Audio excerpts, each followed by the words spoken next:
Tämä ensimmäinen viikkohan nyt ei ole mitään, että siis ei tässä ole ollut oikeastaan niin kuin minkäänlaista kiusausta juoda olutta. Tässä on ehkä se, että kun näitä arkipyhiä on ollut, niin nehän on sellaisia tilanteita, joissa voisi kuvitella, että nyt huomenna onkin vapaa päivä, että tänään voisi käydä oluella.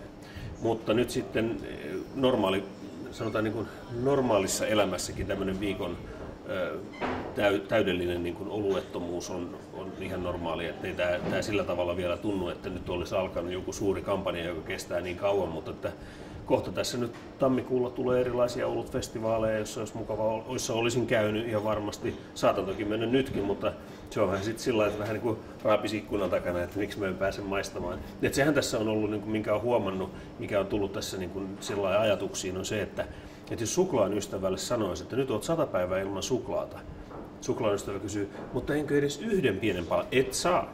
Ja tämä on ollut tässä semmoinen, että se on tullut liikaa ajatuksiin, kun häiritsee tämmöinen täydellinen ehdottomuus. Ja se on ollut tässä se ehkä niin kuin se kaikkein niin kuin lainausmerkeissä vaikein asia. Mutta eihän tässä nyt mitään, niin kuin, kun en ole alkoholista riippuvainen, niin voin ihan hyvin olla. Mä oon ollut ilman leipää. Siis en ole syönyt käytännössä katsoen yhtään leipää sitten marraskuun puolivälin kokeillakseni juuri sitä, että siis mitä luopuminen tarkoittaa. Eikä ole tarvinnut syödä leipää. Ja nyt mulla on jäänyt nestemäinenkin leipä pois.